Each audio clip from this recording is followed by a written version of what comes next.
Good morning all the dear students. जैसा कि मैंने इस कविता का पिछला वीडियो बनाया था जिसमें मैंने दोनों स्टेंजास को हिंदी और इंग्लिश में बहुत सिंपल तरीके से बताया था।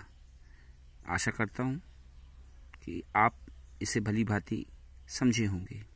अब इसी क्रम में हम इस कविता के सरल तरीके से सेंट्रल आइडिया को समझते हैं। Okay guys, as you know that this poem is divided in two stanzas. In two stanzas, the poet has depicted his personal views about two kinds of beauty. The first is the physical beauty and another is spiritual beauty. Dear students, जैसा कि आप जानते हैं, कवि ने इस कविता में दो प्रकार की सौंदर्यता का वर्णन किया है। जो पहली है शारीरिक सौंदर्यता और दूसरी है आध्यात्मिक सौंदर्यता। And the poet has given the comparison between the physical beauty and spiritual beauty. कवि ने इन दोनों सुंदरताओं का तुलना के बीच में तुलना भी की है। ओके, अब आगे हम इस कविता का सेंट्रल आइडिया कैसे बनाएं इसके बारे में बहुत सरल तरीके से मैं बताना चाहता हूं। जैसा कि आप जानते हैं, इस कविता को के प्रारंभ में कवि ने प्रशंसा की है किसकी? फिजिकल ब्यूटी की।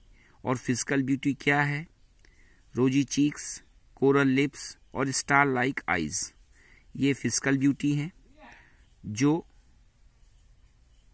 प्रेम इस शारीरिक सौंदर्यता पर आधारित होता है, वह प्रेम स्थायी नहीं होता है। क्यों?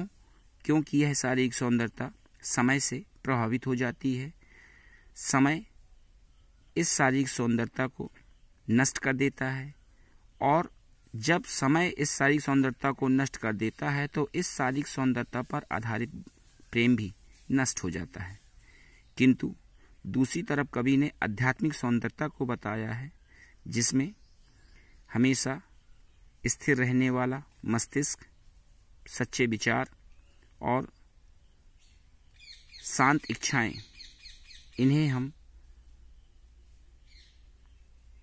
स्पिरिचुअल ब्यूटी कहते हैं, जिसे हम अपनी भाषा में the beauty of mind and soul कह सकते हैं। यह सच्ची सौंदर्यता है, और जब प्रेम इस प्रकार की सौंदर्यता पर आधारित होता है तब समय इस सौंदर्यता को कभी नष्ट नहीं कर सकता है। अंतिम दो पंक्तियों में कवि ने अपने पर्सनल व्यूज बताए हैं कि जिस प्रेम में यह सौंदर्यता नहीं है तो वह प्रेम सच्चा नहीं है, और इसलिए कवि कहते हैं कि वे शारीरिक सौंदर्यता से को नापसंद करते हैं और आध्यात्मिक सौंदर्यता को पसंद करते हैं, क्योंकि यह एक स्थायी और सच्ची सौंदर्यता है। इसलिए उन्होंने एक टाइटल दिया है the true beauty. I hope Hindi में इसको आपने समझा है। अब इसको हम सिंपल तरीके से सेंट्रल आइडिया के रूप में कैसे कवर करें। देखिए, सेंट्रल आइडिया क्या है, जो कविता हमने समझी है उसको हम कितने संक्षिप्त तरीके से लिख सकते हैं, बना सकते हैं। ओके, जैसा कि यह एक शिक्षाप्रद और आध्यात्मिक कविता है। ओके, सो हम ऐसा भी लिख सकते हैं, दिस इज द, या ऐसा कह सकते हैं, the true beauty is a very deductive and spiritual poem. Okay, बहुत शिक्षाप्रद और आध्यात्मिक कविता है। In this poem the poet has described us, इस कविता में कवि ने वर्णन किया है about two kinds of beauty, दो प्रकार की सुंदरता के बारे में। Okay, first is physical beauty, पहली सौंदर्यता है शारीरिक सौंदर्यता। What is physical beauty? Physical charm, coral lips, rosy cheeks and star likes eyes are physical beauty. मूंगे जैसे होंठ, गुलाबी गाल और सितारों के समान आंखें, ये शारीरिक सौंदर्यता है। And the love which is based on this beauty, और वह प्रेम जो इस सौंदर्यता पर आधारित है, it is not called true love, वह सच्चा प्रेम नहीं कहा जाता है। Why? Because as time passes, जैसे जैसे समय बीतता है, the time destroys all this beauty, सुंदरता को नष्ट कर देता है समय, and the love also ends when the physical beauty disappears. Simple भाषा में आप कह सकते हैं कि जब समय नष्ट कर देता है शारीरिक सौंदर्यता को तो प्रेम भी नष्ट हो जाता है। In another lines, the poet describes about the true beauty. Stable mind, constancy, and pure thoughts and excitement-less feelings are called the spiritual beauty. When this beauty includes in love, so samay means time cannot destroy it. The poet hates the physical beauty and praises the spiritual beauty because this is the true beauty. It is the permanent beauty. Like this, okay, आप इस तरह से भी इसे समझ सकते हैं। Once again I am repeating. आप इस स्टेंजा के पहले स्टेंजा में आपसे लिख सकते हैं, पहले स्टेंजा की कुछ पंक्तियों को आप ले सकते हैं कि आपने क्या सीखा इस कविता में। हमने कविता में सीखा the poet Thomas Carew is telling us about physical beauty,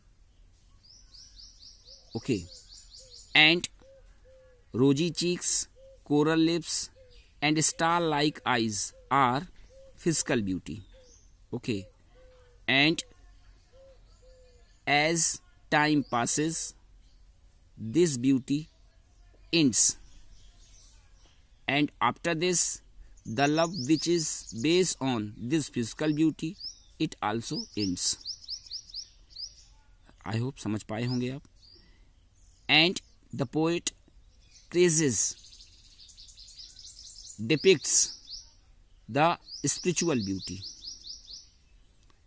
stable mind, constancy and pure thoughts and calm desires, calm feelings, these are called the spiritual beauty. When this beauty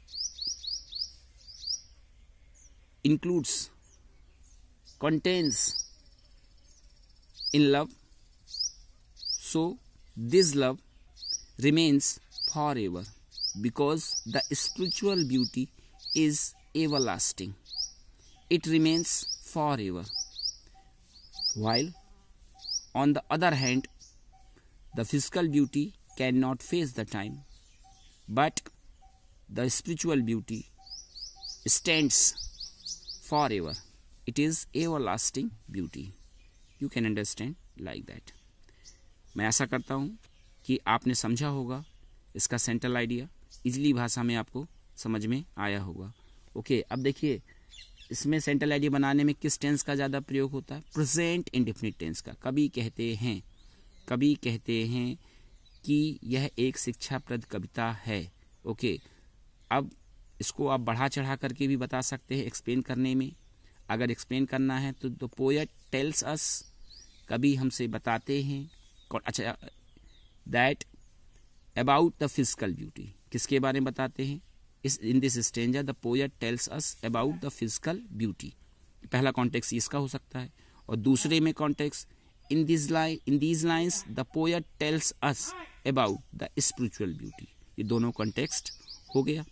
okay, पहले stanza में आपको explain करना है। The poet Thomas Carew is praising the physical beauty. He is telling that there is a man who loves very much to his beloved because she has physical charm, she has beautiful personality, as she has rosy cheeks, coral lips, and star-like eyes. His love is based on her physical charm because his love needs physical attraction. So he finds all the things for his love in the beauty, physical beauty of his beloved. But time destroys her physical attraction, so his love also ends, declines. Okay, so we cannot say we can say that this is not true love or this is not the true beauty. It is not everlasting beauty. In another stanza, the poet is describing about the true beauty, about true beauty. Okay, या the poet is telling us the spiritual beauty. ऐसे context बना सकते हैं और explain में करने में the poet is teaching us that calm desires, pure thoughts, stable mind, constancy are called the spiritual beauty. When this beauty contains love, or when love contains these all things, so his love cannot declines. His love never ends because this is everlasting. It remains forever. At last, the poet depicts his personal thoughts about the physical beauty, that he hates the physical beauty because it cannot survive before the time. And the poet loves the true beauty, means the spiritual beauty, because it can survive before the time. It is everlasting beauty. Okay guys, मैं आशा करता हूँ कि आपने दोनों context समझे होंगे और दोनों के एक्सप्लेनेशन बहुत शॉर्ट वीडियो, सिंपल वीडियो में बनाया। और देखिए, मैंने बताते समय कभी बताता है, कभी ये कहता है, सब कौन से समय नष्ट कर देता है, कौन से टेंस बना, सब प्रेजेंट इंडेफिनिट टेंस में बने हुए। तो आप एक्सप्लेन भी बड़ी आसानी से इसके बना लेंगे और इसे समझेंगे। वीडियो को बार बार समझेंगे, देखेंगे तो आपको आसानी समझ में आएगा। इसके बाद अगला वीडियो अगली कविता के लिए होगा। ओके।